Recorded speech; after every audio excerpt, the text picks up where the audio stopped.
siang. Siswa semester 5 ya. Program studi hukum Fakultas Hukum Universitas Biasa. Ini perkenalkan dulu. Nama saya Santi Aprianto, member pelajar dosen yang ada di Fakultas Hukum ya. Untuk semester 5 pada saat sekarang ini saya mengajar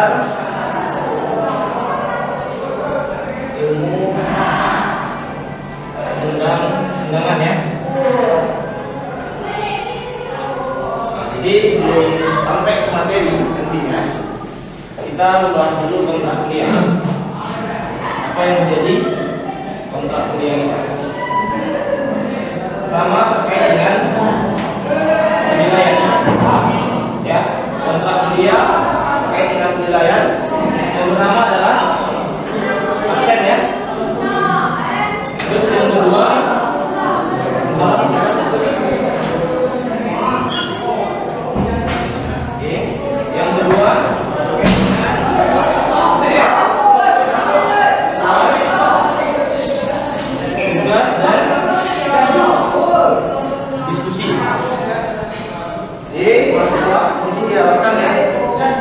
untuk tingkat absen saya ambil 20%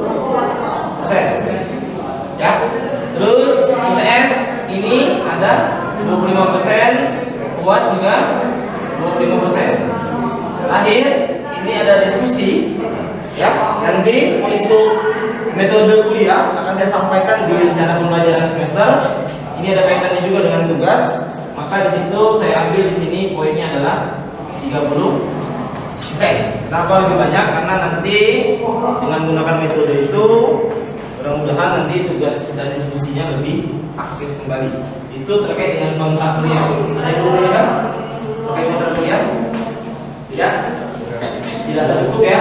Jadi absensinya tetap 20%, UTS 25%, UAS juga 20%, sedangkan tugas dan diskusi itu ada 30%. Ini terkait dengan penilaian. Terus yang kedua terkait dengan kontrak cara berpakaian. Pertama, tidak boleh memakai kaos. Kedua, bersepatu. Ketiga, yang penting bebas panas. Paham ya? Oke ya? Ada yang mau nanya terkait ini? Tidak? Tidak ya? Oke, kontrak kuliah selesai. Mudah-mudahan nanti dengan adanya kontrak kuliah ini kalian bisa mengikuti ya. Untuk keterlambatan itu tidak ada waktu batasan. Saya bebaskan kalian dalam rangka mata kuliah ini. Walaupun waktunya sudah habis, kalian tetap boleh masuk ya. Dengan konsekuensi itu hanya 2 kali pertemuan. Sisanya tidak boleh lagi. Paham? Paham. Lanjut ke PPS ya.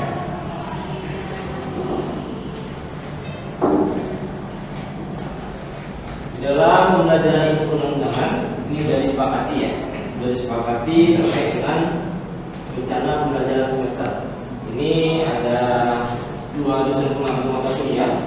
Kita ada tim. Yang pertama yaitu saya, terus yang kedua ada Pak Arafat Hermana ya.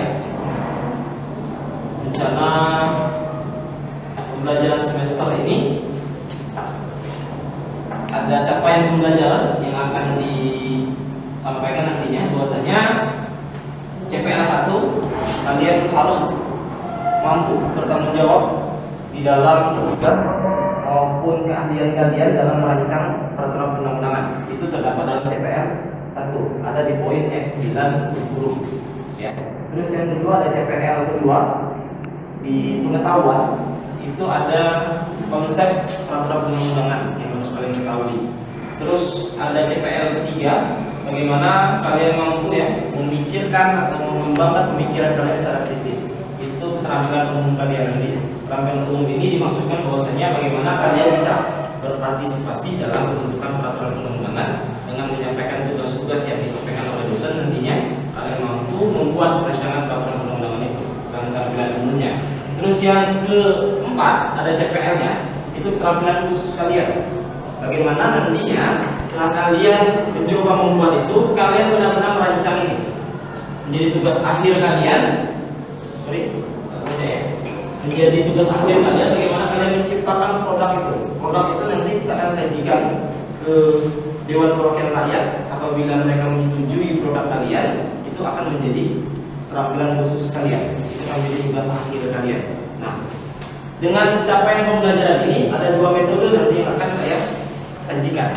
Pertama metodenya yaitu metode pemecahan kasus yang saya sampaikan tadi. Terus yang kedua ada metode project basis learning (PBL). Itu nanti ada kaitannya dengan CPL, keterampilan umum dan KK. Ya. Nah, dua metode tadi itu akan disajikan di dalam pembelajaran kita semakin ini nanti. Saya harapkan dua metode ini dapat kalian serap dikarenakan mereka belajar di PKN. Ya. Itu dosen tidak lagi yang namanya memberikan materi seutuhnya, ya, tidak lagi ada textbook di sini. Yang adanya posisinya kita saling berinteraksi. Dosen memberikan isu terkait dengan problematika ataupun isu yang terkini, kalian bisa menjawab isu tersebut. Ya, paham ya? Terkait dengan FPS ya. Ini CPNK yang sudah diberikan oleh Prodi melalui ketua Prodi ya. Silakan kalian baca, nantinya akan saya ketua kelas atau pembimbing kalian. Ada yang mau ditanyakan dulu terkait dengan CPL dan CPMK di LPS ilmu perundangan? Ada? Ada? Tidak? Tidak. Kita masuk ke materi. Materi yang pertama berkaitan dengan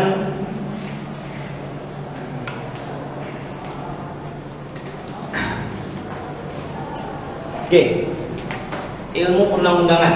Kita masuk ke lembaga yang berwenang membentuk peraturan perundang-undangan. Nah, saya mau tanya dulu pada mahasiswa yang hadir pada saat sekarang ini, ada yang tahu apa yang dimaksud dengan lembaga yang berwenang? Silakan.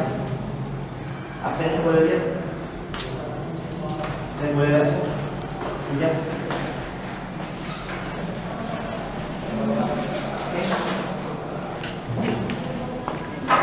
Oke ya, Maya.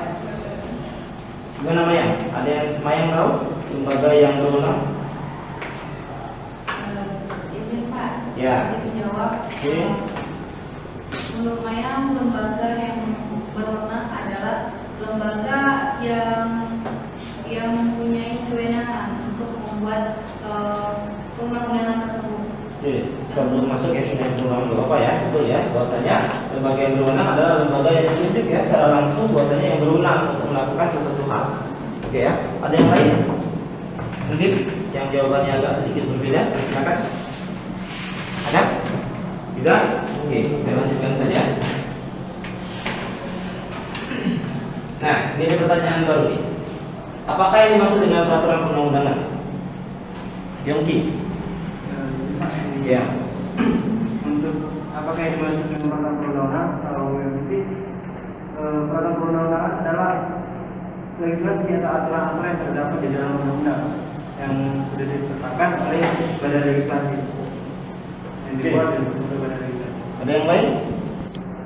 Yang dimaksud dengan peraturan perundang-undangan apa? Ada yang lain? Silakan. Akbar. Izin tambah lagi Pak. Boleh. Silakan. Ada yang sampai tadi.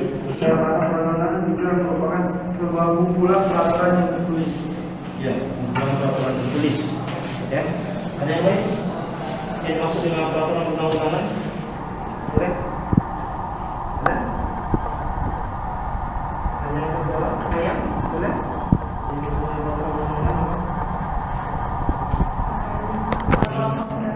Perundang-undangan adalah peraturan yang dibuat oleh lembaga berwenang seperti DPR untuk mengatur tentang sistem negara, dan itu harus diikuti oleh baik itu pemerintah maupun masyarakat. Oke, maaf ya. Jadi ada dua pengertian, yang namanya dua pengertian ini akan saya bahas secara tuntas, kupas. Dua pengertian ini dianggap benar semuanya, bahwasanya pernah dijalankan oleh negara kita. Ya, jadi ada dua pengertian. Yang pertama menurut bagaimana dan Kuntana. Terus yang kedua menurut kata Hamidi S. Atamini. Jadi ada pengertian dari bagaimana bahwasanya peraturan perundang-undangan itu adalah peraturan yang tertulis dibuat oleh pejabat negara, fungsinya adalah fungsi legislatif. Jadi menurut bagaimana bahwasanya peraturan perundang-undangan itu bentuknya adalah tertulis, lembaga yang membuatnya adalah lembaga legislatif sebagai lembaga yang berwenang di dalam membuat peraturan perundang-undangan. Nanti kita akan bahas apakah benar ini atau tidak, ya. Namun pada kenyataannya ini adalah suatu pengertian menurut bagaimana. Terus yang kedua, peraturan perundang-undangan adalah peraturan negara di tingkat pusat dan tingkat daerah, dibentuk kewenangannya berdasarkan atribusi dan delegasi. Jadi peraturan itu tetap tertulis, ya. Menurut At-Tamimi, bahwasanya peraturan tertulis dibuat berdasarkan kewenangan atribusi dan kewenangan delegasi. Ada dua pengertian, ya. Paham ya? Nanti di bawah kita akan lanjutkan. Nah, dari kelompok lembaga negara berdasarkan fungsinya tadi, lembaga negara yang berwenang membuat peraturan perundang-undangan adalah lembaga legislatif menurut bagaimana tadi. Nah, kita tidak membahas tidak bersifat kenegaraan karena ini yang bersifat administratif. Ini yang di luar daripada kewenangan membuat peraturan perundang-undangan menurut bagaimana tadi. Nah, namun kita akan membahas bahwasanya ketatanegaraan. Bahwasanya di dalam pengertian konsep bagaimana tadi adalah putusan yang tertulis ataupun aturan yang tertulis dibuat oleh lembaga legislatif. Nah, ini adalah konsep res politika. Di mana konsep res politika yang dijelaskan oleh bagaimana adalah pemisahan kekuasaan. Ya. Ada yang tahu fungsi eksekutif ini apa?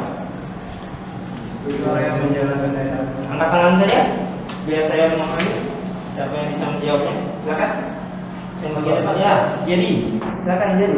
Dalam konteks ketatanegaraan, dalam konsep res politika, untuk eksekutif itu tugasnya menjalankan undang-undang. Oke, ya. Terus Terus jadi satu ya. Betul apa yang dikatakan jadi bahwasanya fungsi eksekutif. Fungsi eksekutif menurut res politika dalam pembagian kekuasaan, dia menjalankan undang-undang atau menjalankan roda pemerintahan di sini. Itu adalah fungsi berdasarkan res politika pembagian kekuasaan. Lanjut ke fungsi yudikatif apa? Ya, silakan jadi.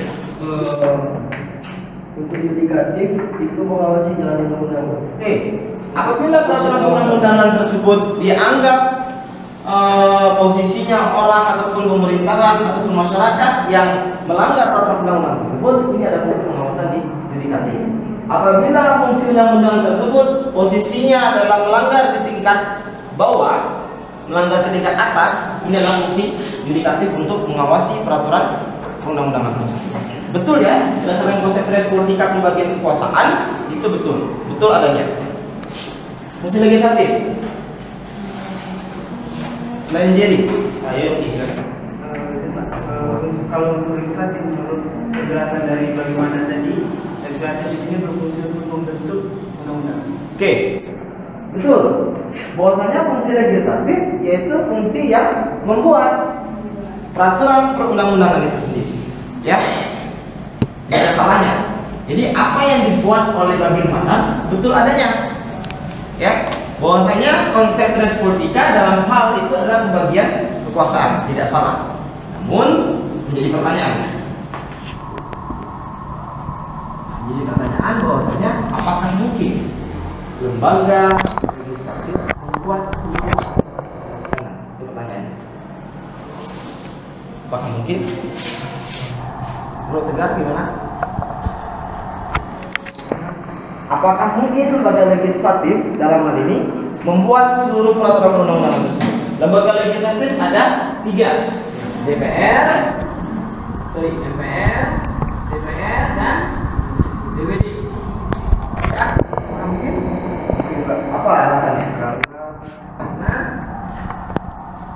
yang membuat undang-undang dan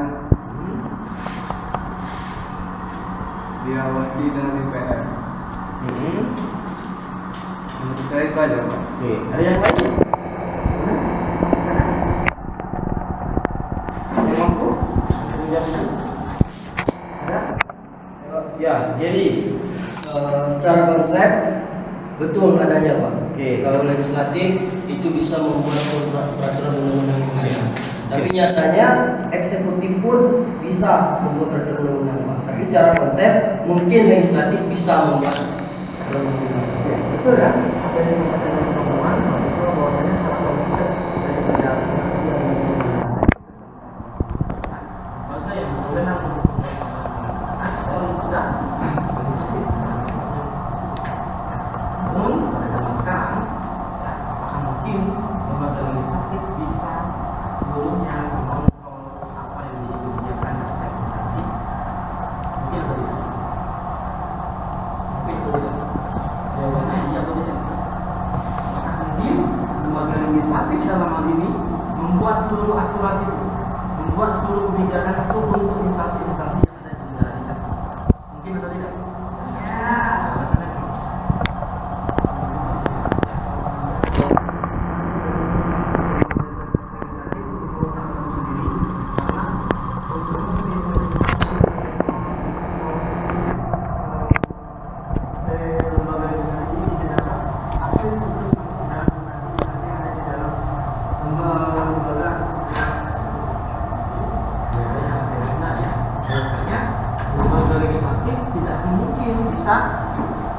Masuk semua ke dalam kebijakan itu. Mungkin saja mereka bisa membuat seluruh aturan yang berkaitan dengan itu. Namun pada persoalan sekarang ini mungkin seluruh aturan itu diakomodir oleh lembaga legislatif. Di konsep trias politika yang ada di negara kita pada saat sekarang ini adalah konsep pembagian kekuasaan. Mana kekuasaan eksekutif, kekuasaan legislatif dan yudikatif itu sama-sama dibagi tugasnya. Dalam hal kita bahas itu tentang lembaga yang berwenang dalam pembentukan peraturan undang-undangan atau lembaga yang boleh membuat peraturan undang-undangan. Dalam hal ini ketiga lembaga tersebut memungkinkan untuk membuat suatu peraturan undang-undangan. Ya, oke, paham ya? Jadi konsep trias politika adalah konsep bukan konsep pembicaraan, namun adalah konsep pembagian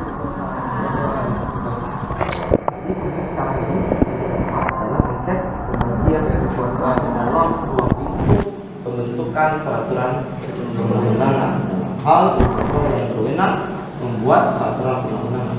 Pertanyaannya, apakah boleh eksekutif membuat peraturan perundang-undangan dalam konsep pembagian kekuasaan? Jawabannya pasti boleh. Apakah kekuasaan yudikatif juga boleh? Boleh. Ya, nanti kita lihat aturan dasar ataupun aturan yang mengatur bahwasanya itu diperbolehkan oleh undang-undang. Nanti ada konsep pembagian kekuasaan melalui konsep atribusi dan pembagian kewenangan melalui konsep delegasi. Ya, sampai sini ada pertanyaan terlebih dulu, silakan. Ada yang ditanyakan? Tidak? Dulu ya. Oke, nah ini ada sumber kewenangan. Sumber kewenangan pembentukan peraturan undang-undangan. Itu ada dua, tadi saya bilang bahwasanya ada konsep atribusi, ada konsep delegasi. Ini adalah sama-sama pelimpahan kewenangan. Ya, sama-sama pelimpahan kewenangan. Bahwasanya kewenangan ini adalah langsung dari aturan dasarnya, yaitu Undang-Undang Dasar 1945. Bahwasanya diamanatkan lembaga yang membentuk peraturan undang-undangan itu ada di dalam Undang-Undang Dasar 1945. Siapa? DPR. Siapa lagi? Presiden. Siapa lagi? MPR dan yang lainnya ada di dalam Undang-Undang 1945. Nah, konsep delegasi sama halnya. Dia pelimpahan kewenangan juga di sini. Bahwasanya pelimpahan kewenangan didasarkan oleh undang-undang. Undang-undang nanti menunjuk lagi aturan di bawahnya. Siapa yang bisa membuat ataupun lembaga manakah yang membuat peraturan perundang-undangan di bawah undang-undang. Nah, ini ada di dalam pelimpahan kewenangan yang diberikan oleh undang-undang. Ya. Nah, ini hierarki peraturan perundang-undangan. Ada 7 peraturan perundang-undangan di dalam Undang-Undang Nomor 12 Tahun 2011. Ya, yang pertama ada Undang-Undang Dasar 1945. Terus yang kedua ada ketetapan MPR. Terus yang ketiga ada Undang-Undang dan Perpu. Ada peraturan pemerintah, ada peraturan presiden, ada peraturan daerah provinsi, ada peraturan daerah kabupaten. Oke, kita bahas dulu yang Undang-Undang Dasar 1945. Ini siapa yang lembaga berwenang untuk membuatnya? Siapa? MPR, Pak. MPR. Alasannya kenapa? Karena di dalam Undang-Undang Dasar NRI 1945 itu ada di pasal berapa? Saya lupa, Pak. Pasal 37 kalau nggak salah. Dan di situ ada yang mengatakan kalau Undang-Undang Dasar itu bisa dirubah atas dasar peraturan dari DPR ya, dengan syarat 23, 34 dan seterusnya. Oke. Jadi yang pernah meninggalkan Undang-Undang Dasar itu DPR. Oke. Dulunya yang mengotak-ngatik ini, yang membuat ini adalah MPR. Ya. Namun pada saat sekarang ini Undang-Undang Dasar 1945 tidak bisa dibuat kembali. Namun bisa diadakan satu perubahan yang disepakati oleh 23 dari anggota MPR dan DPR. Ya, bisa diamandemen Pak, bisa. Ya, karena pada saat sekarang ini MPR bukan lagi lembaga yang tertinggi, lembaga yang tinggi, lembaga yang sejajar. Maka dari itu harus ada persetujuan dulu di antara lembaga negara itu ya, untuk mengamandemen Undang-Undang Dasar 1945. Nah, ketetapan MPR siapa yang buat? MPR. Kenapa MPR yang membuat? Ya, karena berdasarkan aturan maupun kebijakan yang dikeluarkan oleh MPR. Oke, apakah ketetapan MPR masih bisa dibuat pada saat sekarang ini?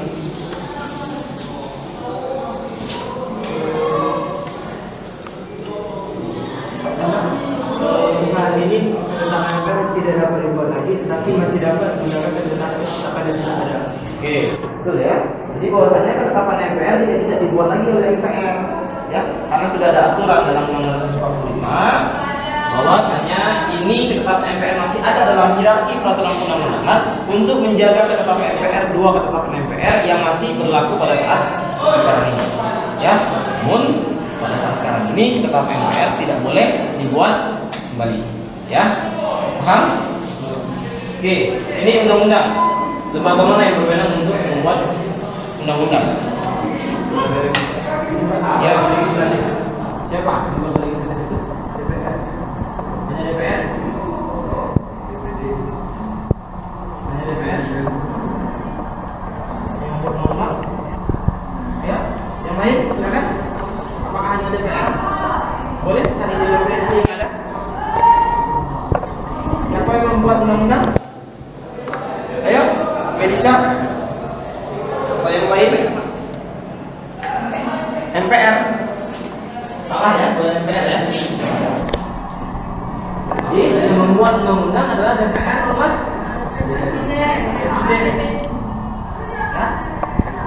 Jadi apabila Presiden tidak mau menandatangani persetujuan daripada rancangan peraturan rancangan undang-undang, apakah undang-undang tersebut tetap berlaku? Masih? Alasannya kenapa? Ya, maksudnya memang yang membuat undang-undang DPR selama ini, tapi di sini maksudnya Presiden Juga untuk menyetujui jika tidak dimasukkan undang-undang itu tetap kembali ke DPR. Oke, betul ya. Bahwasanya dalam waktu 30 hari rancangan undang-undang tersebut tidak disetujui oleh Presiden, Ketua DPR dapat mengesahkan rancangan undang-undang menjadi undang-undang. Ya, itu sudah ada termaktub di dalam Undang-Undang Dasar 1945 tentang tata cara pembuatan rancangan undang-undang dan hierarki peraturan perundang-undangan. Ya, di Undang-Undang Nomor 12 Tahun 2011. Nah, lanjut. Siapa yang membuat Perpu nih? Ayo, siapa yang membuat Perpu? Yang membuat Perpu siapa ya jadi? Presiden, Pak. Presiden. Kenapa Perpu ini harus dibuat oleh Presiden? Saya, Pak. Ya. Karena untuk mengganti undang-undang yang dianggap tidak efektif di masyarakat, Pak. Oke, ada yang lain. Karena apa? Perpu ini dibuat oleh Presiden. Karena apa? Selain itu, benar ya. Selain itu ada apa? Karena apa? Ayo, yang lain boleh? kenapa Perpu itu dibuat oleh Presiden? Berarti lembaga yang berwenang untuk membuat Perpu adalah Presiden. Tapi jadi pertanyaan, kenapa Perpu itu harus dibuat? Ayo, Maya, tahu? Belum? Yang lain? Oke, saya lanjutkan. Bahwasanya Perpu ini dibuat oleh Presiden sebagai lembaga yang berwenang untuk membuat Perpu ini. Betul dikatakan jadi bahwasanya ada peraturan itu tidak efektif atau peraturan itu tumburan dengan undang-undang yang lainnya sehingga membuat adanya kekacauan di dalam suatu negara. Atau ada kegentingan yang memaksa dikarenakan undang-undang tersebut tidak bisa lagi dilaksanakan pada saat sekarang ini, maka dibuatlah Perpu. Maka itu bahwasanya Perpu ini adalah sejajar dengan undang-undang, ya. Karena kenapa? Perpu ini adalah peraturan pemerintah pengganti undang-undang. Pertanyaan lagi, kapan Perpu ini menjadi undang-undang? Ya, silakan. Setelah 1 tahun adanya Perpu itu terbit, Pak. Selain itu,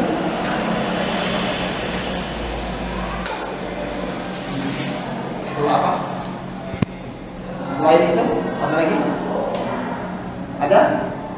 Setelah Perpu ini disahkan oleh DPR, ya, bersama dengan Presiden. Perpu ini tidak bisa menjadi undang-undang apabila tidak disahkan oleh DPR, ya, karena yang berkuasa memegang undang-undang adalah DPR. Perpu ini sifatnya hanya sementara, tidak berlaku seterusnya, ya. Paham ya? Kita lanjut ke peraturan pemerintah. Nah, ini siapa nih lembaga yang berwenang membuat peraturan pemerintah? Ayo, cepat. Yang berwenang siapa? Ya, Presiden, Pak. ya. Peraturan presiden sudah jelas ya, yang berwenang ya adalah presiden. Jadi peraturan pemerintah ini bisa menteri juga membuat, ya. Terus ada peraturan daerah provinsi. Siapa nih yang membuat peraturan daerah provinsi? Ya, silakan. DPRD provinsi bersama dengan gubernur. Ya. Oke. Gitu juga dengan Perda kabupaten kota, DPRD kota bersama dengan wali kota atau bupati. Nah, ini. Oke, saya hapus dulu. Ini adalah aturan dasar ya. Aturan dasar berkaitan dengan lembaga yang berwenang. Lembaga yang berwenang dalam membentuk peraturan perundang-undangan berdasarkan konsep atribusi. Nah, ini ada MPR, ada Presiden dan DPR, ada Presiden dan ada pemerintah daerah. Ini berdasarkan konsep atribusi. Terus yang kedua, selain konsep atribusi ada konsep delegasi, ya. Ada peraturan MPR, ada peraturan Presiden. Nah, ini juga berdasarkan konsep delegasi, bahwasanya lembaga yang berwenang adalah ini. Ada MPR, DPR, DPD, Mahkamah Agung, Mahkamah Konstitusi dan seterusnya.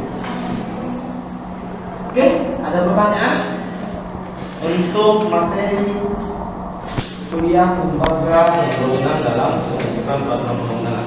Ada pertanyaan? Ada? Silakan. Boleh? Ada pertanyaan? Ayo. Tidak? Tidak ada? Sudah paham dengan konsep lembaga yang berwenang dalam pembentukan peraturan undang-undangan? Sudah? Boleh saya bertanya? Boleh? Oke. Jadi menegaskan kembali, lembaga yang berwenang dalam membentuk peraturan perundang-undangan siapa? Lembaga legislatif. Lembaga legislatif bersama lembaga eksekutif dan konsep pembagian kekuasaan dalam bias. Paham? Paham ya? Oke. Sampai jumpa minggu depan. Semoga kalian tetap sehat dalam keadaan itu. Dan saya minta kalian terus belajar.